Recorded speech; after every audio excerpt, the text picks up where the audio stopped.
दिन महादिव्य दरबार भी पूज्य गुरुदेव भगवान धाम पर ही लगाएंगे। तो आप सभी से अनुरोध है बैठ जाएं। जो रेलिंग के पास है पूज्य गुरुदेव भगवान, यहीं से आप सभी को दर्शन प्राप्त होंगे, क्योंकि पीछे वालों को असुविधा। आप लोग बैठे रहे, जो पीछे हैं आप लोग अपने स्थान पर ही बैठे रहे। पूज्य गुरुदेव भगवान के दर्शन आप सभी को प्राप्त होंगे। बोलिए बागेश्वर धाम सरकार की, परम पूज्य गुरुदेव भगवान की, सदगुरु सन्यासी बाबा की, अन्नपूर्णा माई की, भारत हिंदू राष्ट्र की, भारत हिंदू राष्ट्र की, भारत हिंदू राष्ट्र की। जय जय श्री राम, जय जय श्री राम, जय जय श्री राम। हम सभी आज पूज्य गुरुदेव भगवान के दिव्य दर्शन, जो पीछे भी हैं, आप सभी दिव्य दर्शन पूज्य गुरुदेव भगवान के कर सकते हैं। जय श्री राम। आप सभी से अनुरोध है कि आप सभी अपने स्थान पर विराजमान हो जाएं। जो आगे हैं आप लोग पहले बैठ जाएं, क्योंकि पीछे वालों को असुविधा होती है। बैठ जाएं। आप सभी से अनुरोध है कृपया बैठ जाएं। सभी लोगों से हाथ जोड़ करके प्रार्थना है, कृपया आप सभी अपने स्थान पर विराजमान हो जाएं, ताकि सभी को पूज्य गुरुदेव भगवान के दिव्य दर्शन प्राप्त हो सके। जो आगे हैं आप लोग भैया, आप लोग बैठ जाएं अपने स्थान पर, सभी लोग बैठ जाएं। जय श्री राम।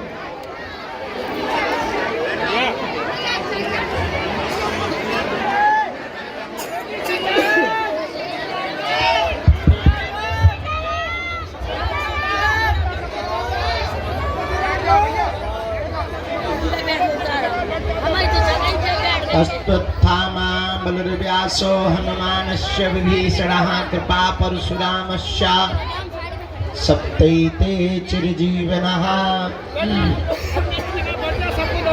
राम कहो भाई राम कहो, सिया राम कहो, जय राम कहो। राम कहो भाई राम कहो, सिया राम कहो, जय राम कहो। अरे आज मंगलवार है, बालाजी दरबार है। आज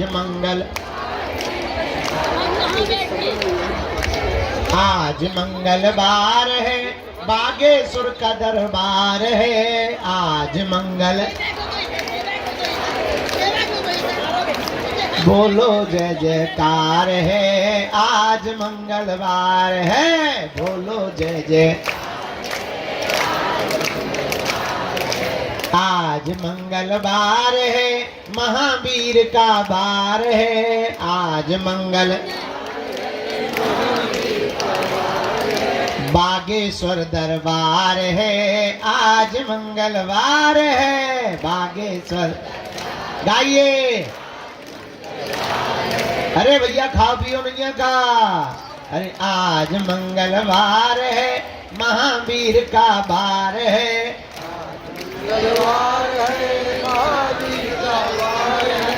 बागेश्वर दरबार है, आज मंगलवार है।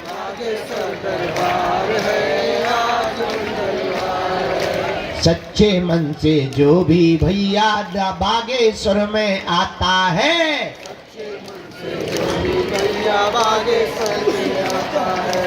दुख भी मिटता, संकट मिटता, कष्ट मुक्त हो जाता है। दुख भी मिटता, फिर तो चारों दिशाओं में होती जय जयकार है। महावीर का बार है, होती जय जयकार है। बागेश्वर दरबार है, आज मंगलवार है। बागेश्वर अरे गालो भैया, छत पे चढ़े हरो न कटा रहो, नीचे ना आ जाइयो। आज मंगलवार। एक दिन एक गिरा पड़ो तो सारे की ब्रेकिंग न्यूज बन गई थी, फिर बाद में न कहियो कि गुरुजी इतना जाने थे जो नहीं बता पाया। इसलिए गाओ, पीछे रहो लेकिन छत ना गिरा दियो। ठटरी के बड़े होगा, इतने मजबूत हमने बनवाओ। पीछे रहो थोड़ा पर गाओ। आज मंगलवार है, महावीर का बार है।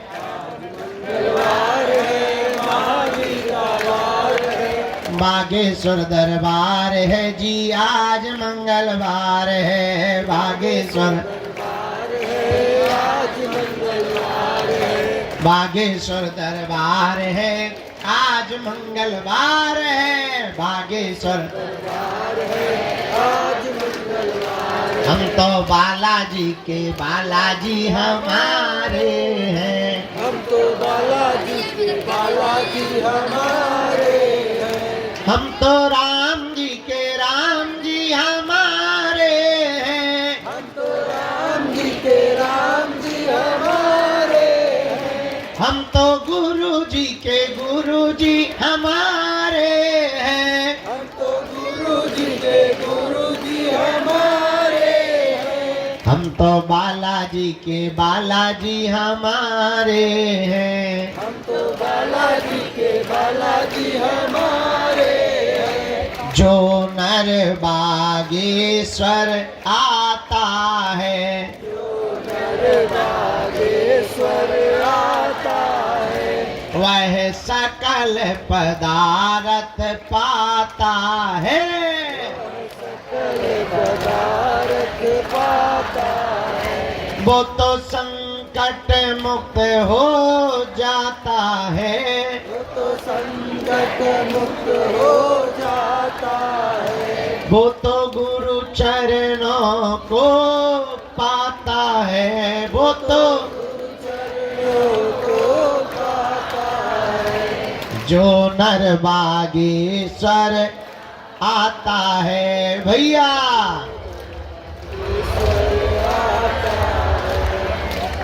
अरे आज मंगलवार है महावीर का भार है जय हो भूत भैया तोरी ठटली भर है आज मंगलवार है महावीर का भार है कंबल काया फेंक रौनक कटा आज तेरे की बैग हाथे फुटबॉल बनाए अरे बागेश्वर दरबार है आज मंगलवार है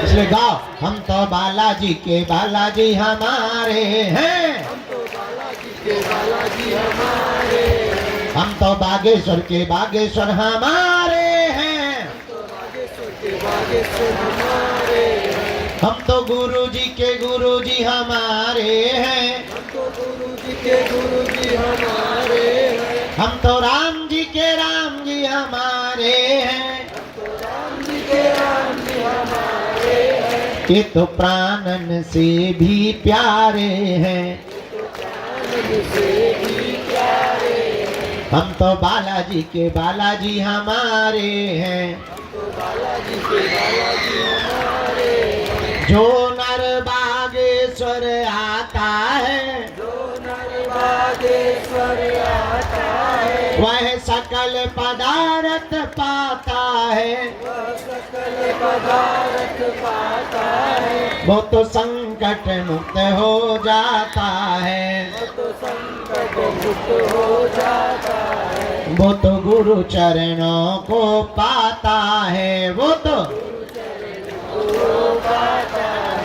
बोलो बागेश्वर बालाजी की सन्यासी बाबा जी की दादा गुरु जी की दिव्य दरबार की बागेश्वर धाम की दिव्य शक्तियों की अपने अपने मताई बाप की राम नाम भगवान की श्री चमीटा वाले बाबा की श्री समाधि वाले बाबा की पूज्यपाद जगत गुरु भगवान की श्री सीताराम नाम भगवान की सब संतन की नमः पार्वती पतये हर हर महा जय श्री राम जय श्री राम जय श्री राम जय श्री राम जय हनुमान जी की आज पावन तीर्थ बागेश्वर धाम की दिव्य धरती पर उपस्थित आप सभी जनमानस आप सभी प्रियजन परिवारजन पावन तीर्थ बागेश्वर धाम की यह दिव्य धरती धन्य है जहाँ श्री बागेश्वर बालाजी और सन्यासी बाबा विराजमान है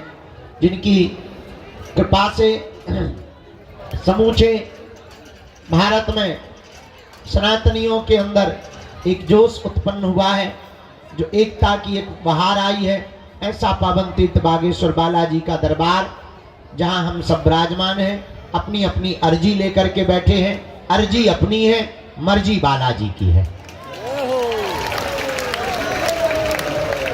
तो आज मंगलवार के दरबार में पुरानी पेशी में जो जो आए हैं, हम आप सबको खूब खूब मंगलाशीष आशीर्वाद दे रहे हैं। सबका मंगल हो गए, सबकी अर्जी स्वीकार हो गए, तुम्हारे पूरे परिवार पे कृपा बनी रहे, हनुमान जी महाराज सबकी सुनवे, और बस खूब आनंद के साथ मुस्कुराते हुए तुम्हें हनुमान जी की भक्ति प्राप्त हो जाए। भक्ति मिलेगी तो संसार से लड़ने की शक्ति मिलेगी। हनुमान जी के हो जाने का मतलब ये नहीं है कि तुम बागेश्वर धाम पे आ गए, तुमने नारियल बांध दिया तो समस्या नहीं आएगी। समस्या तो आएगी, पर उससे लड़ने की क्षमता 4 गुनी आ जाएगी।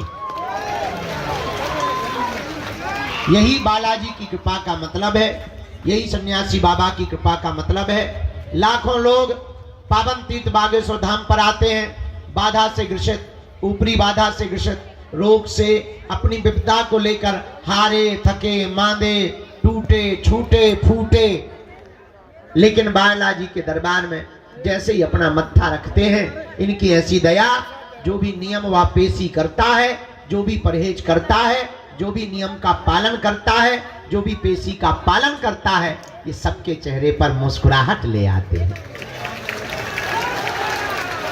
सबकी खाली झोली को भरते हैं। तो आज मंगलवार पुरानी पेशी का दरबार है। हम तो रात तक भभूति बांटते रहे, चूंकि कल कह दिया था कि भभूति शुरू करेंगे, तो कल जितने हमें मिल गए उनको हमने भभूति, तुम्हें नहीं मिली तो कहा हम क्या कर लगी भाई, हमने तो बांटी है, तुम्हें नहीं मिली तो कहे हम आत्महत्या कर लगिएगा भाई।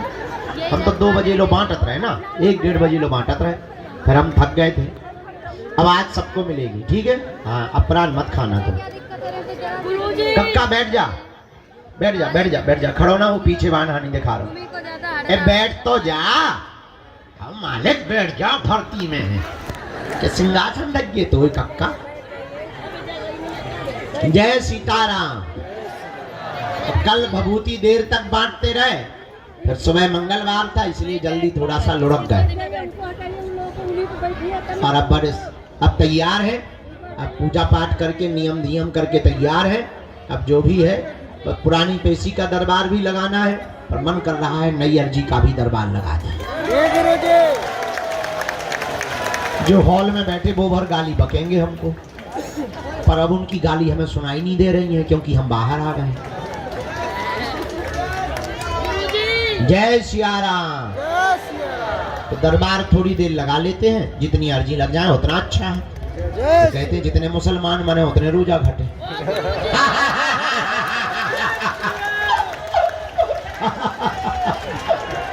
खैर, हमारी बात का गलत मत करना प्रचार, क्योंकि तुरंत तुम लोग न्यूज बनवा देते हो। I am very very not sorry. गाँव में ऐसी कहावत है, लोग कह देते हैं, हमें को नहीं कहना चाहिए, लेकिन कहते हैं भाई चुप पे रहिए, फेविकोल लगा ले अपने मुंह में। हाँ, तो अब आज जो है मंगलवार का दरबार है, हमें कल भी यहाँ रुकना है, कल भी दरबार लगाएंगे। आज भी भभूति बांटेंगे, कल भी बांटेंगे। और हाँ, पर्चा बने या ना बने, आप दरबार में आ गए, नारियल बांध दिया, परिक्रमा लगा लीजिए, दर्शन करे, बालाजी यहाँ विपदा सुना दी, पेशी बार शुरू कर दो, पक्का जाओ, काम हर हाल में होके रहेगा। बाई ते बैठ जा, जगत जननी भवानी बैठ, होशियार ना बन जाता, बैठ जाते हैं, बनी ठनी आई से होशियार बन गए, बैठ जा। तो बालाजी के दरबार में ऐसी लीला है, कृपा है, भले ही पर्चा ना बने, पर वो जो है सबकी अर्जी को स्वीकार करते। क्या करते हैं? कुछ लोग कहते महाराज हमारी अर्जी नहीं लगी हो। अरे भाई, अर्जी का मतलब पर्चा का बनना नहीं है, नारियल बांध देना, परिक्रमा लगा लेना और बालाजी का तुमको बुला लेना, यही अर्जी लगना है। और हमारा तो उद्देश्य ही अलग है। हम चाहते हैं तुम्हें दरबारों में ना भटकना पड़े, हम चाहते हैं तुम्हें दर दर ना भागना पड़े, हम चाहते हैं तुम्हारी आंखों में आंसू ना रह गए, हम चाहते हैं तुमको धक्के ना खाने पड़े, हम चाहते हैं कोई तुम्हारी मजाक ना बनावे, हम चाहते हैं तुम गुरुओं के चक्कर में ना पड़ो, हम चाहते हैं तुम सदा सदा के लिए हनुमान जी के चक्कर में पड़ो।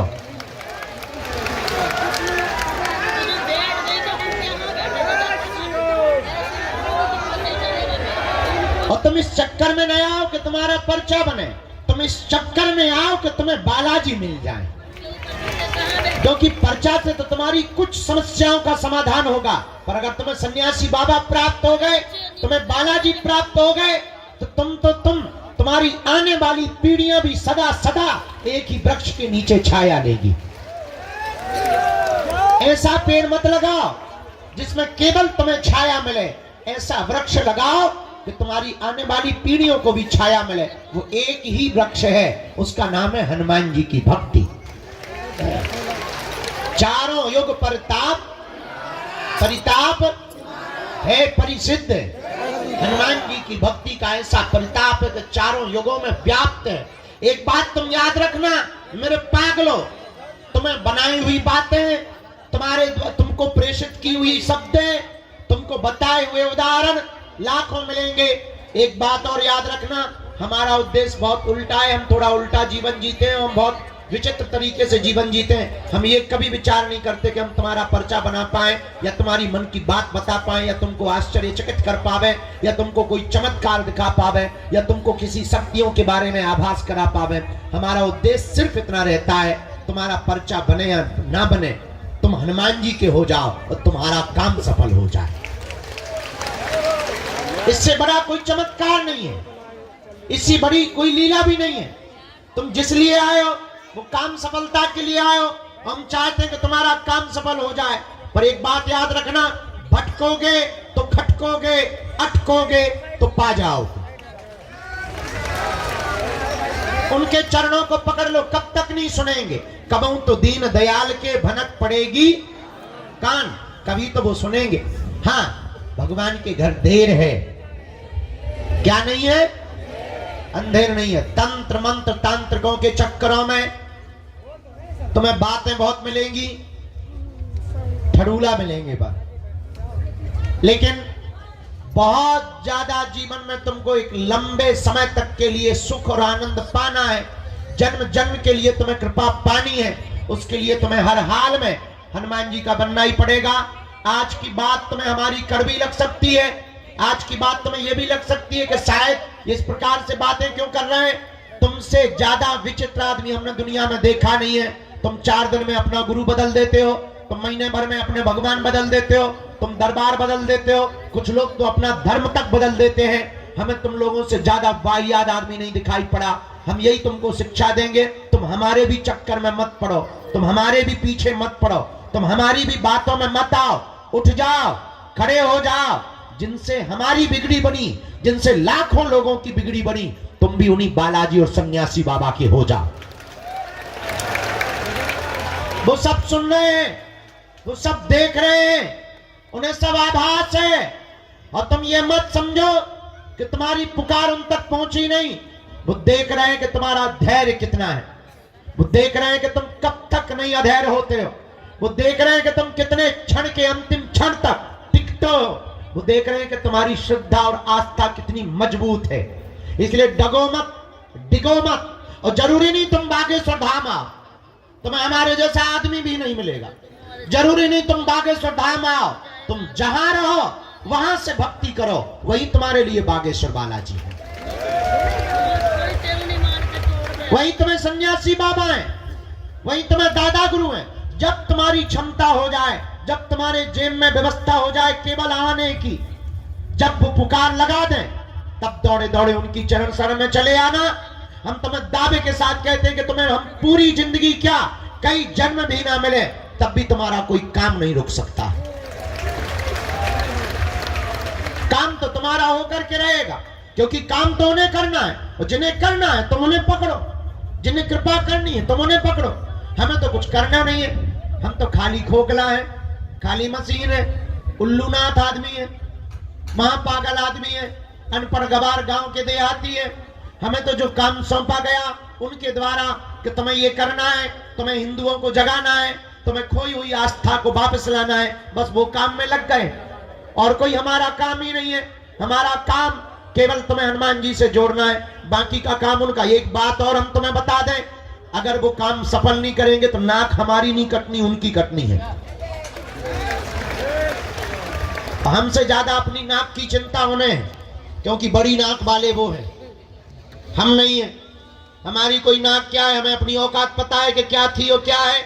हम अपनी औकात को बहुत अच्छे तरीके से जानते हैं। तो जो भी कृपा कर रहे, जो भी नाम है वो हनुमान जी का है। तुम चिंता मत करो, तुम्हारे काम की चिंता, तुम्हारी सफलता की चिंता, तुम पर कृपा करने की चिंता तुमसे ज्यादा बालाजी को है, क्योंकि उन्हें अपने नाम की पड़ी है। इनके घर देर है, क्या नहीं है? जोर से बोला। इसलिए किसके चरण पकड़ना है? बालाजी के। जोर से बोला। बालाजी के। एक बात से तुम्हें बात समझ में आ जाएगी। बहुत से लोग कहते कि हम पर भगवान की कृपा क्यों नहीं होती। जरा माइक तेज करो, एक बात से बात समझ आ जाएगी। एक छोटा सा उदाहरण हम तुमको देते हैं। किसी गांव में एक आदमी रहता था, जोरू का गुलाम, लुगाई का गुलाम। होते भी हैं, ऐसी कोई बड़ी बात नहीं है। वो लुगाई का बहुत आज्ञाकारी था, जैसे कई चेले होते ना, गुरु का आज्ञाकारी। लुगाई का बहुत आज्ञाकारी पति था। किसी गांव में रहता था। बरसात का मौसम आया तो वो मार्केट जा रहा था। तो पत्नी ने पूछा कि कहाँ जा रहे हो? उसने कहा कि मैं मार्केट जा रहा हूँ। पत्नी ने कहा सुनो, बरसात आ गई है, छाता की जरूरत पड़ेगी, एक तुम छाता खरीद लाओ। पति ने कहा कौन सी बड़ी बात है, मैं जाके ले आता हूं। चूंकि आज्ञाकारी था। पर पत्नी ने कहा सुनो, मार्केट में सब ठगने वाले रहते हैं, महा ठगुआ, तो तुम जो भी छाता लेना आधी कीमत पर लेके आना। अगर वो 20 बताएं तो तुम 10 में लाना और 10 ही बोलना, क्योंकि वो हमेशा डबल बोलते हैं, दुगुना बोलते हैं। तुम ठग मत जाना, सीधे साधे आदमी हो।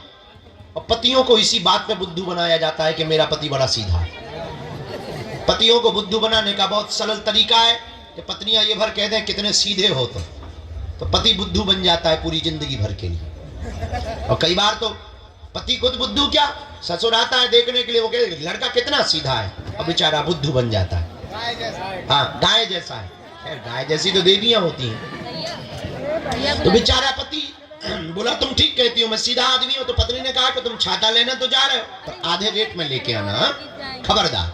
पति गया, मार्केट पहुंचा, दुकान पर तो एक छाता देखा। उसने कहा कि इसका प्राइस क्या है, इसका रुपया क्या है, इसका मूल्य क्या, खुदरा मूल्य क्या है? तो दुकानदार ने कहा कि 16 रुपया, सस्ता जमाना था, पुराना जमाना था, 16 रुपये में मिलेगा। इसने कहा कि यार बड़े मूर्ख आदमी हो, 16 रुपया तो बहुत होते हैं, हम तो 8 रुपया देंगे। चूंकि पत्नी की यही आज्ञा थी, तो हम तो 8 रुपया देंगे। दुकानदार बोला कि तुम्हारा दिमाग खराब है, 8 रुपया में तो नहीं आ पाएगा। एक काम करो, ना तुम्हारी ना हमारी 14 रुपया दे दो। पति बोला तब तो हम 7 देंगे।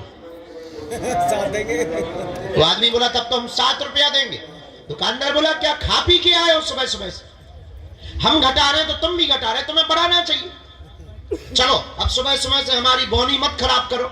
एक काम करो, 12 रुपया आय का आय दाम लगेगा, 1 रुपया कम नहीं लगेगा, 1 पैसा नहीं कम लगेगा। बोले फिर तो हम 6 में ले। दुकानदार बोला यार भाग रहे हो, तुम्हारा दिमाग खराब है, ऐसे कोई लेता है? हमारी बोनी खराब कर रहे हो, शर्म नहीं आती तुम्हें? सुबह सुबह आ गए प्राण खाने के लिए। चलो हटाओ, 2 रुपए का हम घाटा से लेंगे, 10 रुपया में ले जाओ। बोले फिर तो हम 5 देंगे। दुकानदार को बड़ा गुस्सा चढ़ा, उसने छाता फेंक के मारा कि तू फ्री में ले जा, 5 क्यों देता है, फ्री में ले जा। तो ये बोला फिर तो हम 2 लेंगे। अब पूरे दिन दुकानों पे घूमता रहा, एक छोटी सी वस्तु छाता नहीं उसने ले ही नहीं पाया, मिली ही नहीं। पता है क्यों? क्योंकि वो एक भाव पे नहीं टिका था। एक भाव पर ना टिकने के कारण मार्केट की दुकानों से एक छोटी सी वस्तु छाता नहीं मिल पाया, छाता नहीं खरीद पाया, और तुम एक भाव पे बिना टिके परमात्मा को या हनुमान जी को पा पाओगे। जब छाता तुम्हें एक भाव पर टिके बिना नहीं मिल सकता है, तो क्या ये परमात्मा तुम्हें एक भाव पे बिना टिके मिलेगा? नॉट पॉसिबल, संभव नहीं है। इसलिए मेरे पागलों, तुम्हें ये कहानी बता के हम तुम्हें जगाना और बताना चाह रहे कि भटकोगे तो अटकोगे, अगर तुम अटकोगे तो पा जाओ।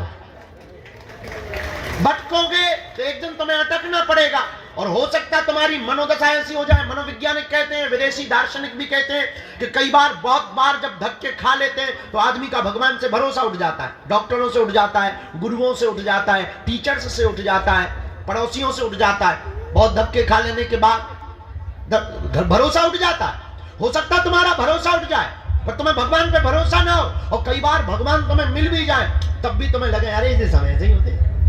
तो हो सकता तुम असली हीरा को पत्थरों की तरह फेंकते रहो। इस बात से यूं भी समझो, एक कथा से तुम्हें ये बात समझ आएगी। फिर दरबार लगाते। किसी गांव में एक राजा रहता था। राजा बहुत सम्राट था और पहुंचा हुआ राजा था। उससे सब मिलने के लिए आते थे। और आपने शायद एक कहानी सुनी हो, बहुत प्रसिद्ध कहानी रही, एक पुस्तक चली थी बहुत पहले, आपने उसको पढ़ा होगा, हमने तो बहुत पढ़ा, बेताल पच्चीसी।